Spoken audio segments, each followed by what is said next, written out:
idea for the show. I still don't know what the idea is. It's about nothing. Right.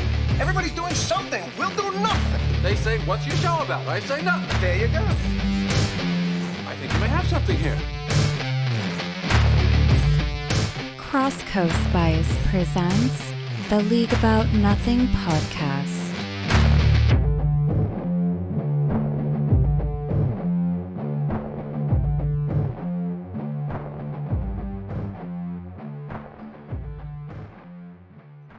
All right, everyone, welcome back. Week 1 is in the books, and we are here for our first in-season edition covering the Week 1 matchups, the trades that have taken place, any exciting news that we may have missed.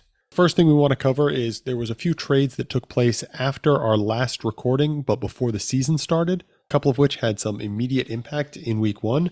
So we want to go over those before we get into recapping the exact matchups that took place. First and foremost, there was a trade between your two humble hosts here, wherein I acquired Jaron Hall for 1 fab.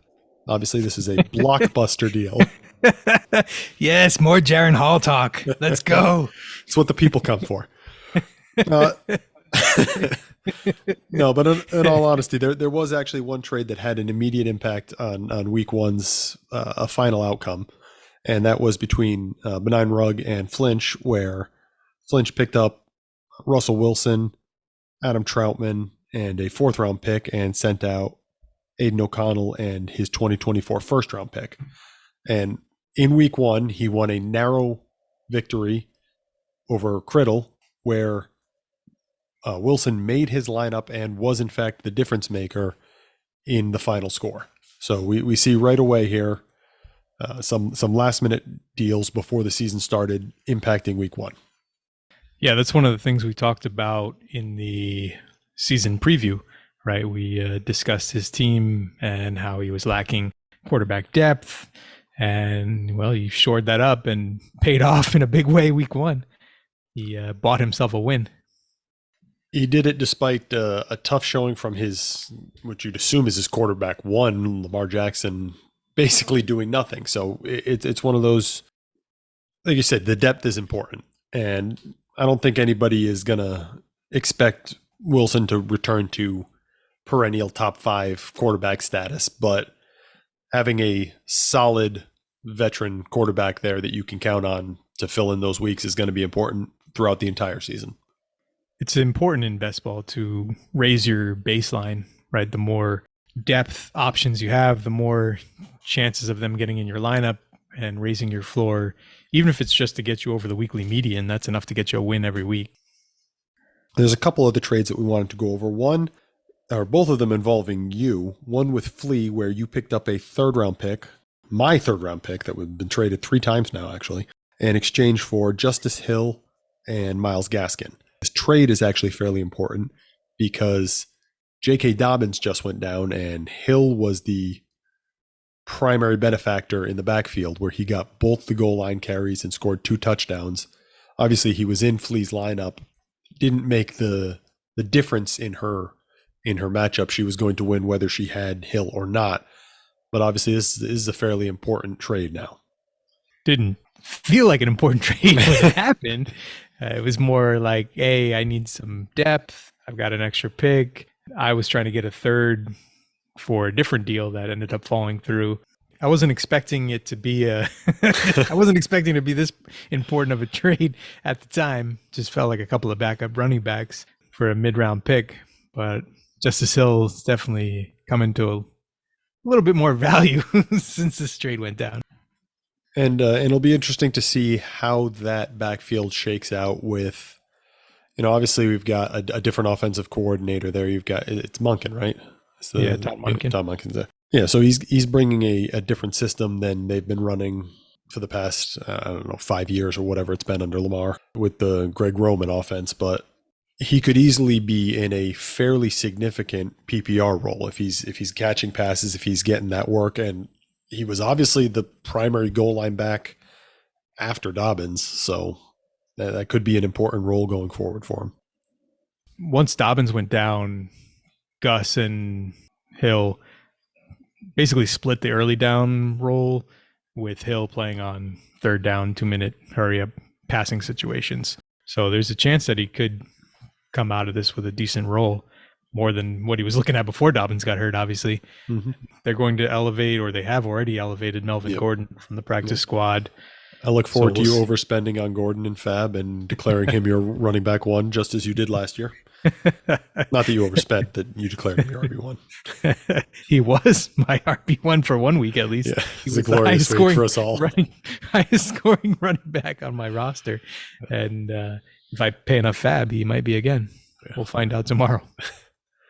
The third trade we wanted to cover also involves you, also involves some running backs. This time, a little bit heavier on the running backs here. You acquired Gibbs, Raheed Shaheed. Again, somehow, I don't know how this keeps happening. Denzel Mims, please stop. He's back, as I knew he would be someday. And a 2024 third-round pick in exchange for Charbonnet, Heath, a 2024 first, and an alternate 2024 third. So you actually ended up moving up in the third round, most likely, and giving out the first and Charbonnet, getting back Gibbs and Shaheed. How do you feel about that one? Well, it doesn't feel great to give up any draft capital for running backs. I said I wasn't going to do it, and I said that Charbonnet was definitely going to make it to at least week 1 on my roster, and I'm a liar. Yep, that sounds about right. I spent the whole team review talking up Jahmyr Gibbs. I had to trade him. I mean, I had to do it. I had no choice. I built up the extra capital just for this reason. I left a big hole at running back. I figured when we got closer to the season, potentially in the season, I would start to look to acquire some. Oh, I wasn't expecting it to be before week 1, but here we are. I'm now Charbonnet-less. I think I take partial blame for that trade because I'm fairly certain that I was the one who told you that framework was your best bet.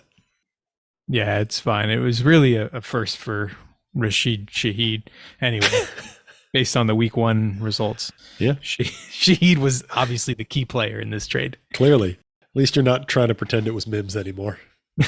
Oh, poor Mims. I'll get you back. Don't worry, Denzel. I'm coming for you.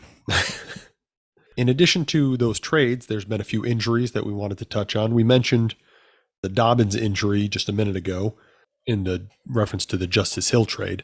Obviously, Dobbins going out early again is a pretty big one. I am emotionally devastated. And, as you should be. Yeah. And disappointed. He looked great, in my opinion, before the injury. They'd been using him in the passing game. He'd been in on the majority of the snaps.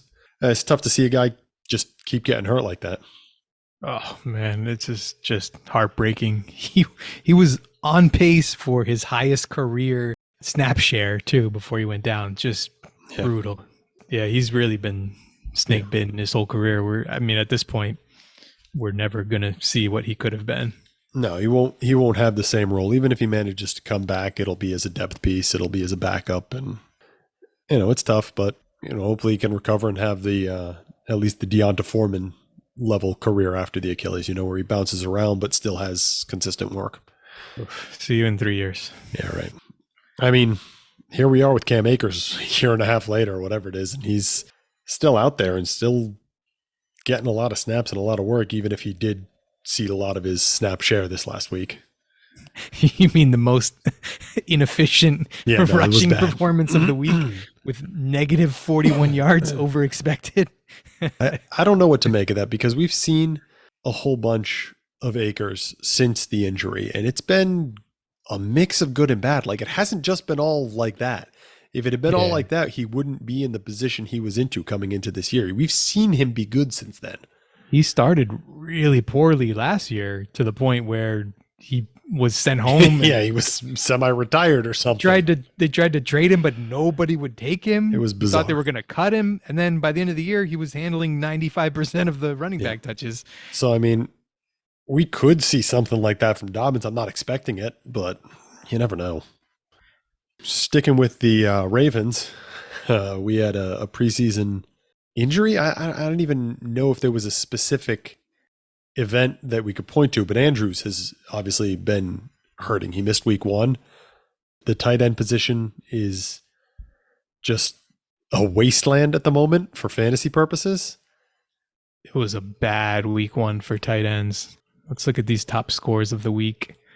Yeah. Hunter Henry, tight end 1 on the week with like 22 we all expected. points. Hayden Hurst. Mhm. TJ Hawkinson, okay. Hey, TJ Hawkinson was the number all 3 these- tight end on the week. He had 35 yards receiving. Why do all these names start with H? This is a conspiracy. It's in the NFL script. Horrible. Who was the receiving yardage leader on the week? Hunter Henry with 56 yards? Oh my goodness. Please tell me that's not accurate. That's Oh, come on. What did Dallas Goedert do? I don't want to talk about it.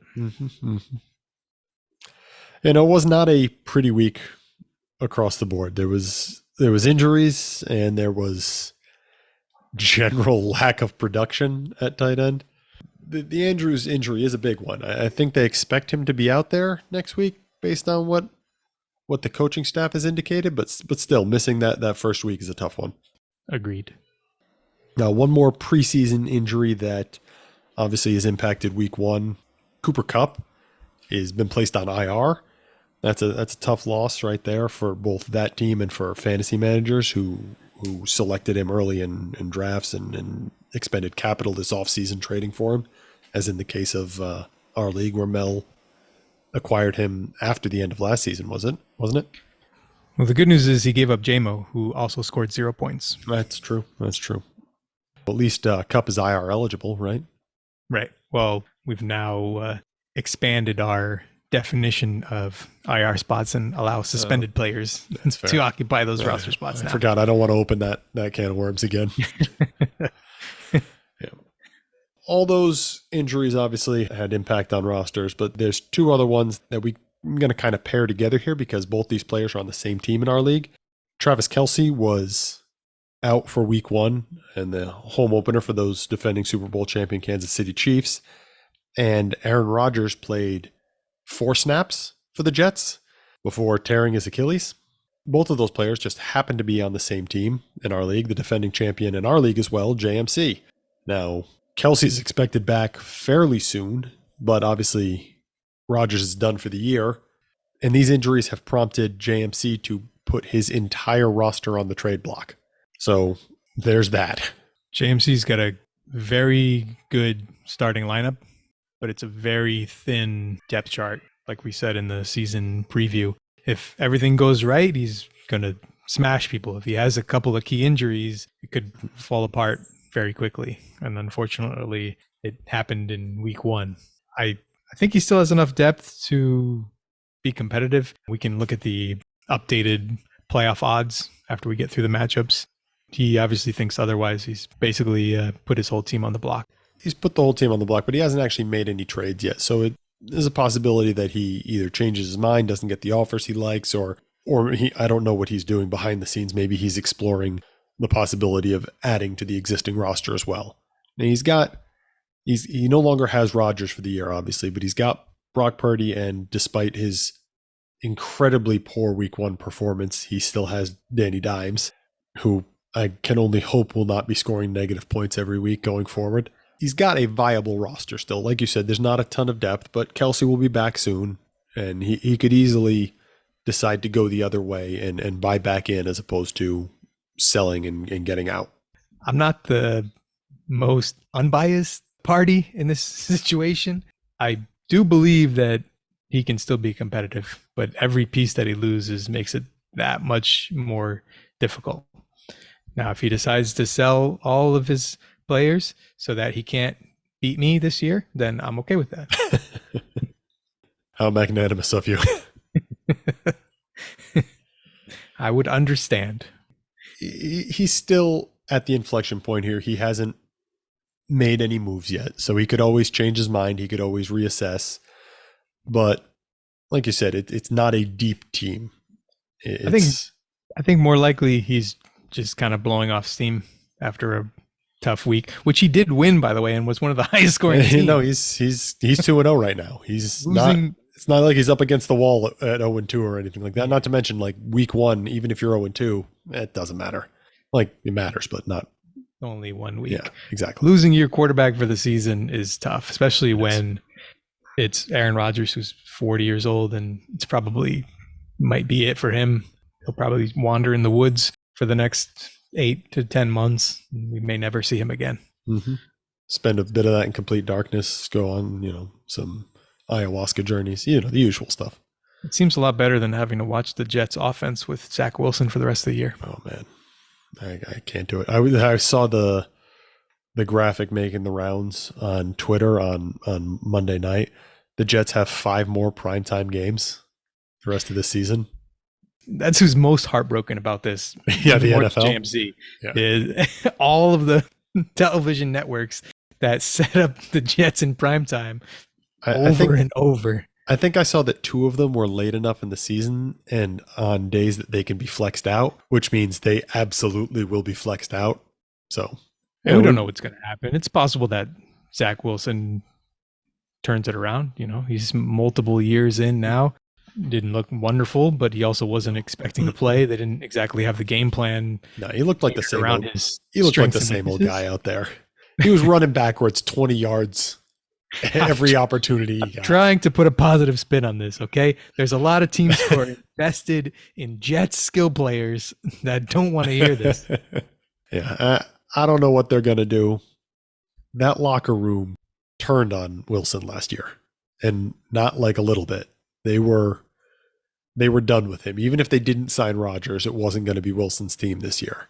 I don't think the Jets players will be happy long term if they don't make another move.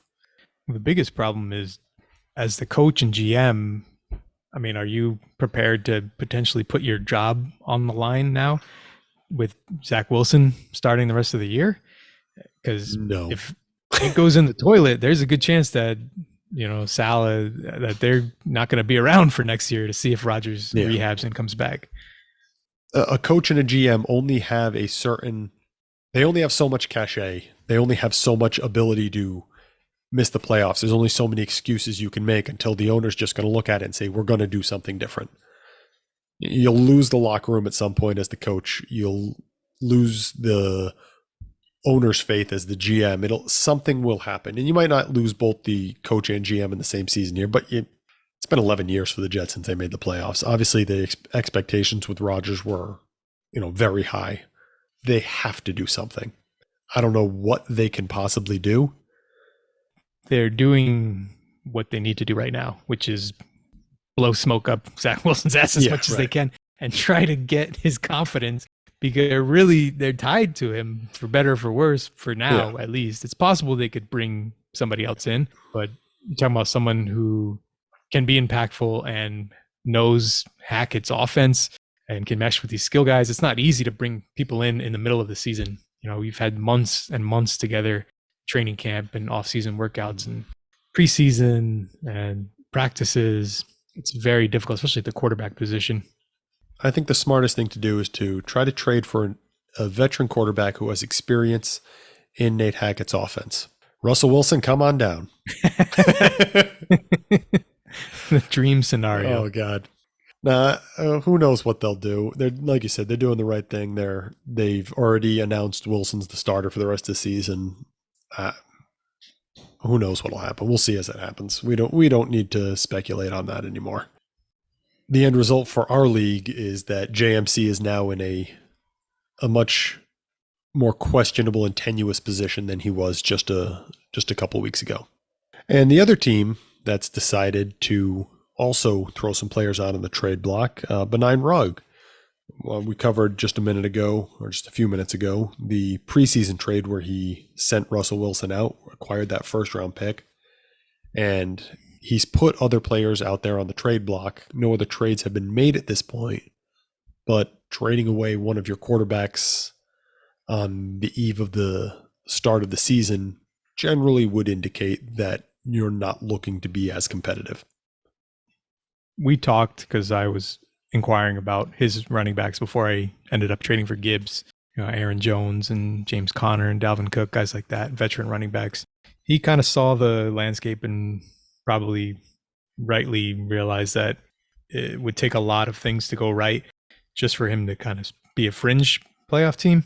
So at that point, it's probably better to sell your older guys and take some draft capital and try to kind of do a little soft reset, not necessarily tearing it down to the studs, but it's possible that he could add a few pieces and get back in that competitive group next.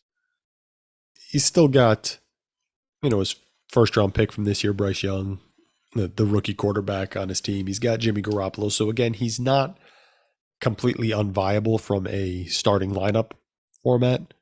If things break his way early and a couple of his guys take big leaps, then he could always buy back in. But like I said, he saw what the likely outcome of the season was and decided to make his move early rather than late. That's what a smart manager does. It's better to be the first person selling than the last person selling. All right, so with all that out of the way, let's get to the matchups from the week. Now you listen to me. I want details, and I want them right now. I don't have a job. I have no place to go. You're not in the mood? Well, you get in the mood. All right. So for the week 1 matchups, we had a league median score of 182.11, which means that if you were over that, you got the extra bonus win. If you were under that, you got the extra bonus loss. Bonus. Loss. Congratulations to those who got the win. Sorry to those who got the loss. All right, so we're going to go in descending order of the highest score of the week, which brings us to your matchup first. Vandelay Industries against the Moops. You got the win with 241 to 180. Now, your team had some pretty impressive performances, most notably Brandon Ayuk, Tua Tagovailoa, both had essentially career days. Tua was phenomenal. You had really nice scores from Jefferson, Ridley, Shaheed, a couple of the pieces in there, but those were the big guys all over 20 points. On the other side, Mel had some good performances, not quite at the same level, but Mac Jones, Tyler Algier, both over 25 for him. Tony Pollard up at 23. So some solid performances, but the story on his end was a couple guys like Josh Allen, Cooper Kupp. Obviously being on IR is not helpful. Geno Smith, tough outing for the Seattle guys. Some performances that you would expect to be better in future weeks from some notable performers that didn't really live up to their normal level. DeAndre Swift, that was the biggest one for me. I was not expecting him to essentially not play for the Eagles this week. I definitely made the mistake of starting him in a redraft league, and he was not helpful. I don't think Gainwell was really what most people were expecting to come out and get the biggest snap percentage of any running back. Well, there was some training camp chatter that he was potentially operating like the lead back, but I didn't expect him to, get 90% of the workload. After that big workload, he popped up on the injury report with a rib or chest injury. So we'll see if he is healthy enough to continue leading that backfield. It could work out well for those Swift owners going forward if he's unable to continue. It's definitely going to work out well for me because I'm not playing him next week. Yeah, I missed this before, but Jamar Chase on Mel's team basically had one of the worst weeks of his career out there, doing very little. 5 receptions, but only 39 yards total. That's one you'll expect to provide a better lineup boost for him going forward. Yeah, hopefully there's not many games going forward where Joe Burrow only throws for about 80 yards. That's usually a good quarter for them. It was pretty shocking to see them fall that flat. Might have expected a little bit of rust and some things to work out after basically not having any training camp, or not having any preseason, I should say. But 82 yards total is ugly. Week 1 tends to have performances like that, maybe not to this degree, but there's a lot of players that don't play in the preseason anymore, and week 1 is kind of a tune-up, the first time they are playing together in any kind of extended action. Even if they do play in the preseason. It's usually not more than a handful of snaps here or there, maybe a full quarter. Chances are you're going to see some rough performances week one, and we definitely saw that across the board. Well, the good news is that Mel had guys like Matt Collins to step in and fill those flex spots for him. That depth coming in a play early. Thank goodness for Matt Collins. But again, this highlights why depth is important in a best ball league, to have a guy like Matt Collins that can get in your lineup versus having somebody that's giving you zero. Yeah, it's true. Those depth pieces are always important to have, and they will see your lineup more often than you want or expect. This is the first matchup we're getting into, but it's going to be a similar story in pretty much all of these matchups. The tight ends were just disappointing across the board. We went over this in the preview show. You have one of the deepest tight end groups in the league, and you had two performers at tight end with Cole Kmet and Zach Ertz make your lineup. Ertz had a stat line of 6 catches for 21 yards and 1 first down, and he was your second highest scoring tight end.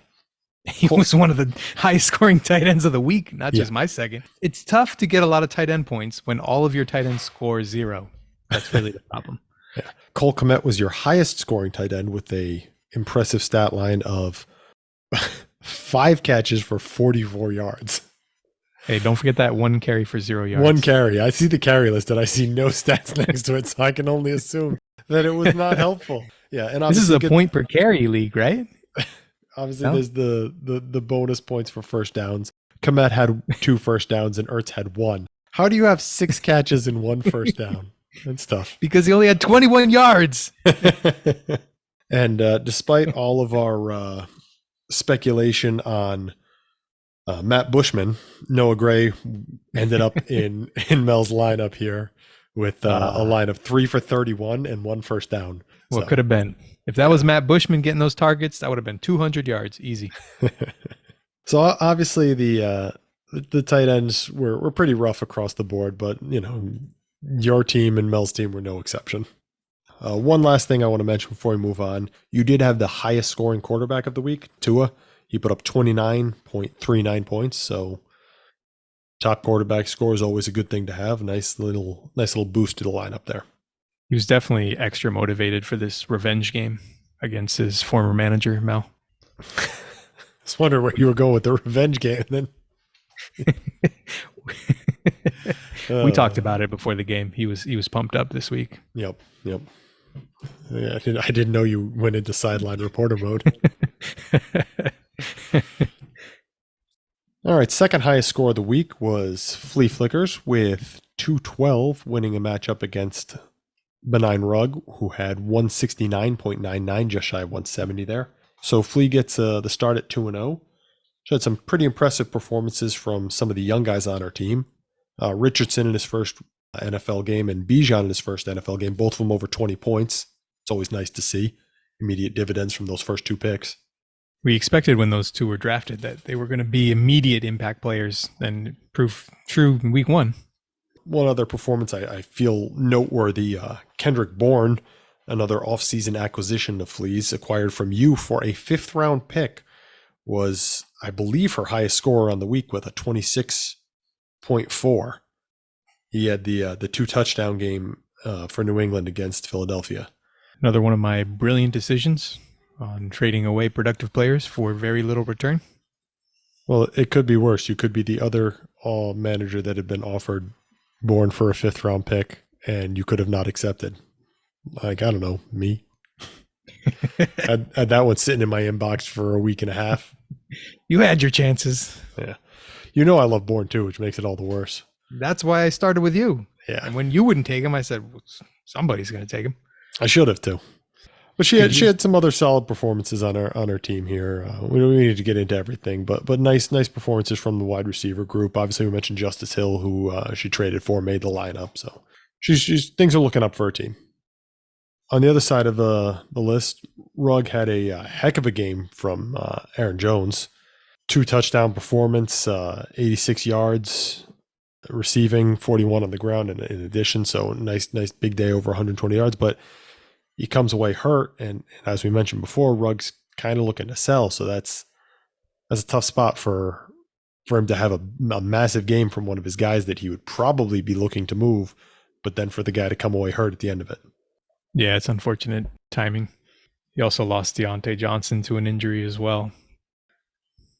Yeah, that Deontay one, we'll find out how serious it is, but it looks like it's going to be multiple weeks as well, which, again, if you're trying to pack things in and play for the pick, could be okay. But if you're looking to move the asset, that's not what you want. So I don't know where Rugg's at exactly. We haven't heard one way or the other on everything, but it'll be interesting to see how he reacts to those injuries. He wasn't one of the guys that he put on the trade block, so I'm assuming he wasn't looking to trade him anyway. That's a good point.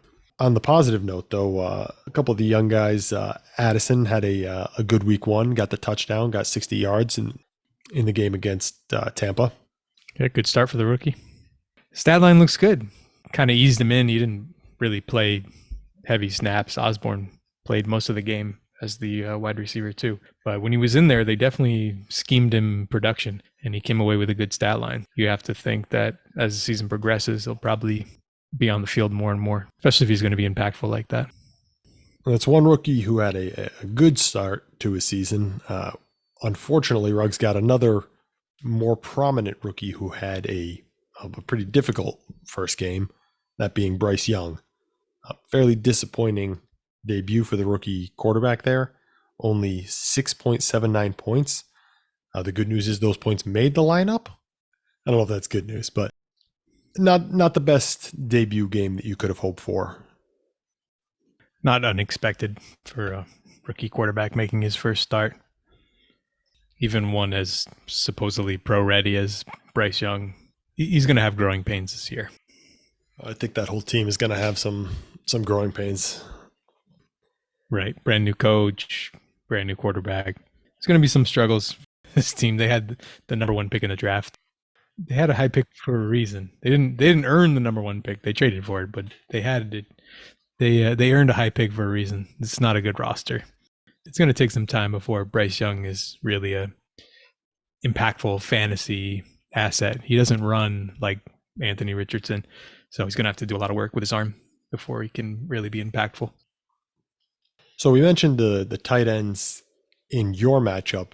This is actually one of the few matchups where we had decent tight end scores. You had the number one scoring tight end and the number three scoring tight end, Henry and Hawkinson, respectively, against each other for Rugg and Flea here. So the tight end scores were actually decent in this one particular instance, and Flea even had Parham in her second tight end spot and then Waller in one of her flex spots. So her tight ends actually showed up, unlike pretty much everyone else's. At least somebody got some tight end points this week. Probably why she had the second highest score on the week. All right, moving on to the third highest score of the week. We had a pretty close one here. I managed a slim victory over Mr. Good News at 199.5 to 194.37. So pretty close right there. 5-point matchup. Couple of good performances on both sides. Herbert and Mahomes had similar stat lines against each other for quarterbacks, but Mr. Good News had Austin Eckler with the top running back score of the week at 28.15. One of the best wide receiver scores from Puka Nacua, as we all expected in his first game in the NFL. 27 points on 15 targets. How about that one? 15 targets for the day 3 rookie in his debut. Yeah, a pretty good Cooper Kupp impersonation. I don't think anyone had that one on the bingo card. You know, Puka was a very interesting day 3 prospect. The advanced metrics loved him. He had a 3.5 yards per route run in college, which is an elite number. I think PFF has him in the top 90th percentile of all time in their database tracking. The problem was he never really earned a full-time role. He sure looked good when he was out there. They used him all over the field, almost like a Debo role. He got handoffs. They used him in short game, but they actually used him deep as well. He delivered the full performance in week 1, to be determined if he's going to be a flash in the pan or if he's going to continue to put up these type of numbers with or without Kupp. We'll see what week 2 brings. But for week 1, it was a huge benefit from, especially on a team that's looking for wide receiver help wherever you can get it. A couple of the notable performances. Stephon Diggs, 10 catches, 102 yards, a touchdown, 31 points. Another ugly tight end matchup. Ingram at 14. Durham Smythe, as everyone expected, in there at 11.15. Higbee and Granson for good news at 11 and just shy of 13 points. Good news, his team had all his running backs in his flex spots like we predicted in our season preview show. Slightly short of what he needed this week. All right, so this next matchup, we have JMC and Judd. JMC eking out a 3-point victory at 186.45 to 183.5. A tight loss for Judd, but as with our last matchup, I didn't mention this then, but I'll mention it now. Both of these teams over that league median score, so they are getting that extra bonus win at least. Better than a bonus loss. Some of the interesting things, JMC, obviously, we mentioned at the beginning, he lost Rodgers right at the start of the game and Kelsey to the preseason. So I want to jump straight to his tight end position where he had Gesicki score 10.35, and his second tight end spot was filled by Jonnu Smith, who had a 0. Yeah, it could have been filled by you or I. We scored the same amount of points as Jonnu Smith this week. Yeah, that's a tough one. We knew that this room was heavily dependent on Kelsey, but this just highlights how heavily dependent it was. It's tough to find tight end points out there. You can't really pick them up off the wire. Everybody's owned. Second, third string practice squad tight ends are all owned in this league. So if you're not getting the points from your starters, you're in trouble. He had solid performances highlighted by Tyreek Hill having a 50.75, which actually, I just checked, puts him into the top 10 for all-time single game scores since our league was founded. It'll put him in at number 10, kicking out Evan Ingram's game from last year where he scored 50.45 points. Much to your chagrin. Listen, I'm a big Evan Ingram fan for some reason, even though he disappointed wildly with the Giants, but that performance by Tyreek Hill this week was incredibly impressive. He was doing it at every level, so I can't argue with it. The other interesting thing to note with JMC's team here, obviously Rodgers had a negative 0.5 and Daniel Jones had a negative 0.29. So his super flex position was not utilized for that second quarterback. He ended up with DJ Moore in there with just 6 points.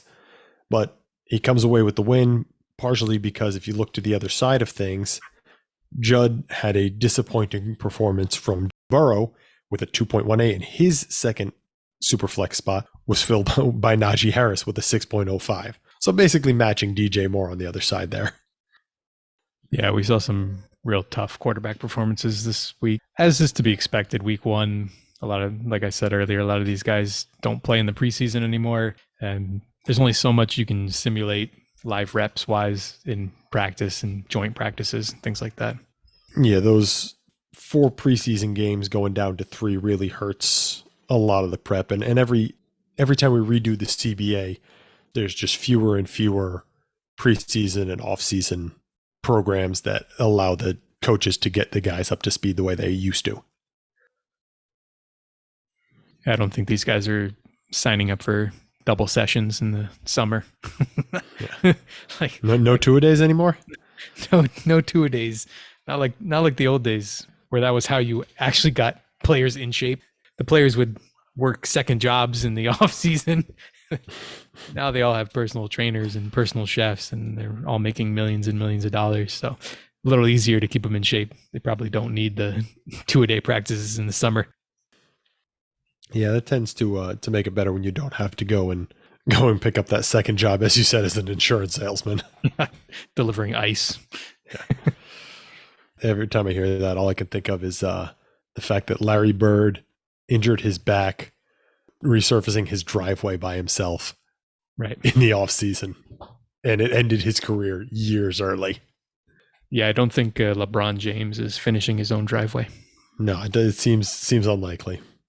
All right, so this was a very close matchup. We had some good performances on both sides, but it's two teams that could be heading in sort of opposite directions. JMC has put all those guys in the trade block. Obviously, Judd is not going to be dismayed by a very small loss on a week where he had a pretty good performance. So it'll be interesting to watch the direction of these two teams as the season progresses. Our fifth matchup features another extremely close finish between Flinch and Criddle, where Flinch just edges out at 175.39 to 173.68. A narrow victory. Unfortunately for all of our remaining matchups, all these teams finished under the league median, so they all get that bonus loss. Bonus. Loss. So we mentioned it when we discussed the trade at the beginning. The Russell Wilson trade and Wilson getting into Flinch's lineup over either Lamar Jackson or whoever else would have filled that last Superflex spot gives him the narrow victory. A little bit of a disappointing week for some of Criddle's guys. Jalen Hurts, they got the win in New England, but he didn't really put up the big numbers that we came to expect from him over the last couple of years. Since we've been talking about the tight ends in every matchup, unfortunately, Adam Troutman was part of that Russell Wilson trade as well. You got the Broncos stack, and Troutman made his lineup. Even the few points that Troutman provided over his bench tight ends would have been enough to swing the matchup. That's an excellent point right there. The stack paying dividends in week one. Russell Wilson, Adam Troutman stack, just like Yes, we all expected.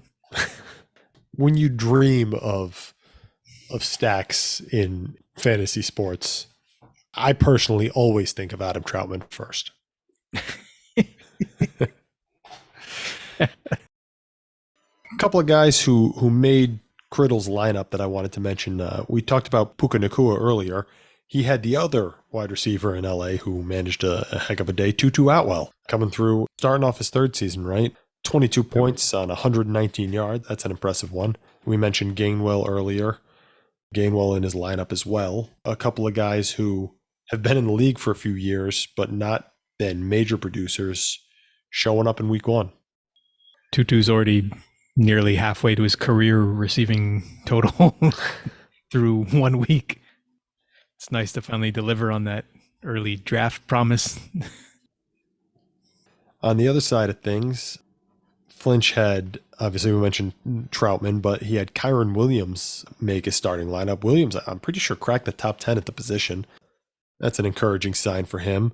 Breece Hall, great showing off the ACL last year in the first game back, over 100 yards. Some nice, solid performances from some depth pieces. Well, for him, running back depth is his biggest strength, and it definitely came through in week one. We figured he was going to get most of his points via the running back, and definitely came true this week. As has been the theme across pretty much all the matchups, we had some quarterbacks who struggled in this one.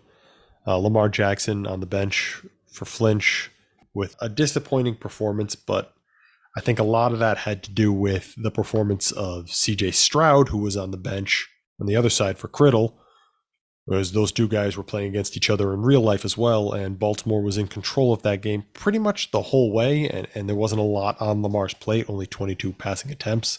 A tough start for Criddle and CJ Stroud in his first NFL game there. On the plus side, CJ Stroud recorded his first career reception. Yes, the classic Brett Favre start to the career. That can only portend well. If everything else runs exactly the same, everyone will be thrilled to have Stroud in Houston. All right, and now the matchup everybody has been waiting for. We have Big Biscuits taking on Georgia Mike. Big gets the win at 162.67 to 62.65. Congrats to Big on the biggest win of the week, the highest margin there. Nice job. And congrats to Georgia Mike for scoring as few points as possible. So Georgia Mike actually accidentally ended up with a decently scoring quarterback as the way things went this week. Zach Wilson popping in there at 8.45 points for his lineup. I don't think anyone was expecting any quarterback points. My favorite part of this matchup is that Rico Dowdle made the lineup against Big. Oh, I didn't even notice that until now. You can't write this stuff. You can't write this stuff if you need to. To be fair, Trey Palmer made Big's lineup and he won. So I guess that's probably more important. He gets the last laugh.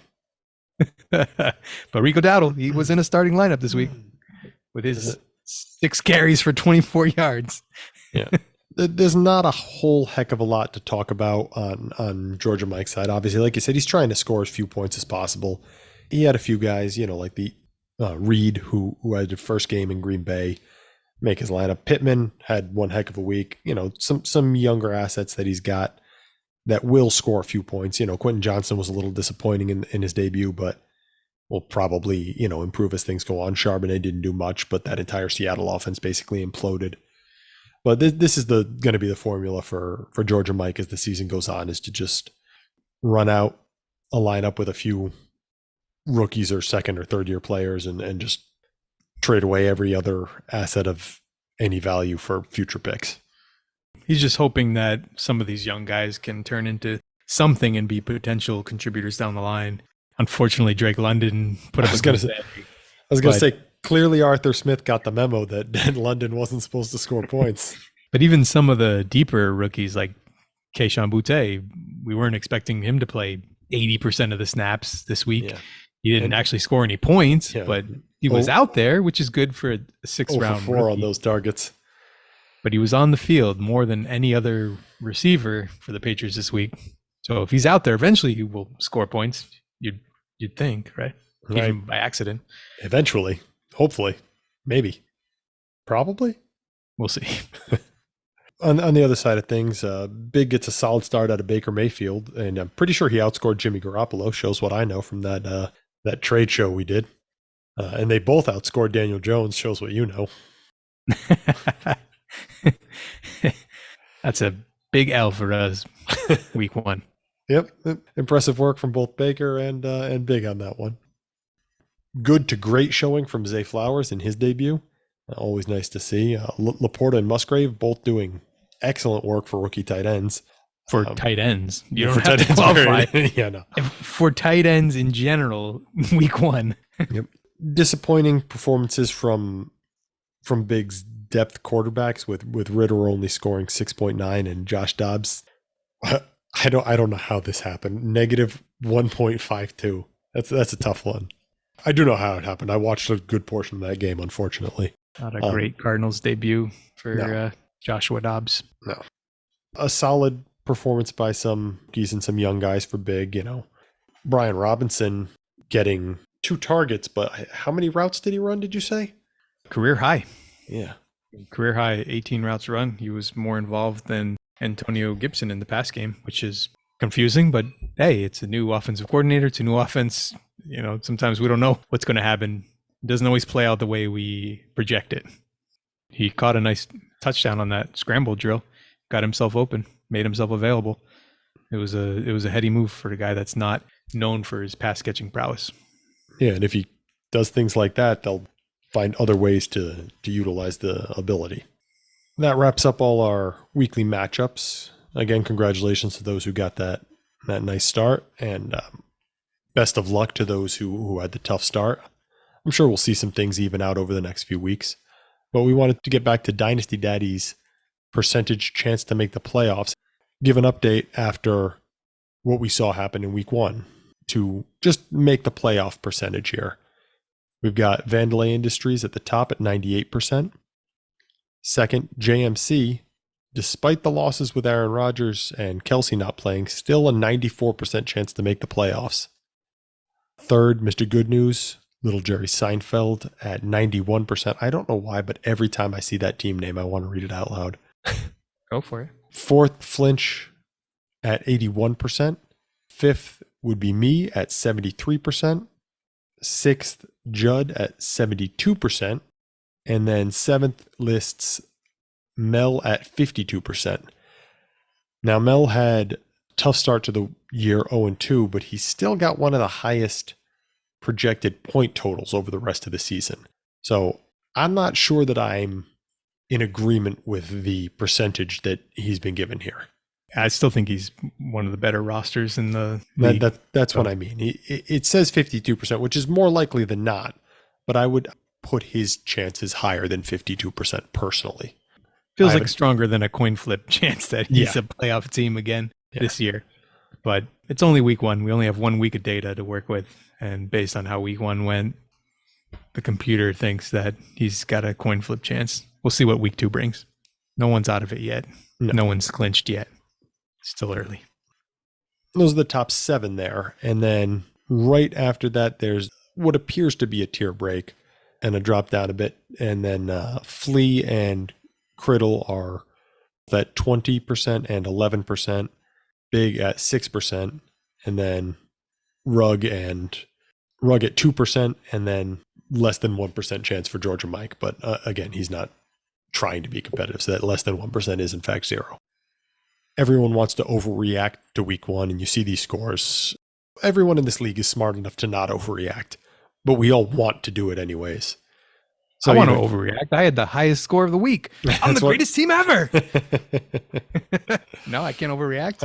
I should mention, I did double check before we started. You had a 241, which is still 37.55 points off of being in the top 10 of scores all time for our league. If you had a second Brandon Ayuk on your team, you would have come just shy. If anybody out there has a second Brandon Ayuk, I am willing to trade. I have seen leagues that do that where they have 2 copies of every player in the league. We got to ask if anyone in the league is in one of those. If anyone in the league is in one of those, mention that in chat. Big, I'm looking at you. Yeah, we're both looking at Big right here. 60 some odd teams in his portfolio. He's got to have one of those. Just think, he could have double Kyler Murray. Sounds like a dream. His dream, at least. So those are the updated playoff odds. Again, all according to Dynasty Daddy. We're not going to pretend like we're putting these together. I don't know. My odds are 98%, so I'm pretty sure that I agree with that one. Yeah. The only that sounds like something that I would put together. just patting yourself on the back. Keep doing it. Keep doing it. I'm going to take the opportunity to do it now, because when I lose by 200 next week, it's going to be a much different show. All right, so that wraps up the updated playoff odds. That wraps up our matchups, and that brings us to the end of our show for week 1. Week 2, we're going to do at the top, we're going to cover any waiver claims that processed this week and talk about if they impacted any of the matchups next week. So everybody get your fab bids in tonight. You won't hear this until after that, but get those fab bids in, and then we'll be able to go over any exciting moves from the waiver wire that features very illustrious names. Al, anything to add to the people before we get out of here? I can't wait to see how much fab Melvin Gordon cost me. I can only assume all of it. All right, the last thing we're going to get into is the value of quarterbacks in 10-team Superflex leagues. So I'm going to need all of your thoughts on this. Oh, I've been waiting. And that's all the time we have for tonight. Everyone have a good one.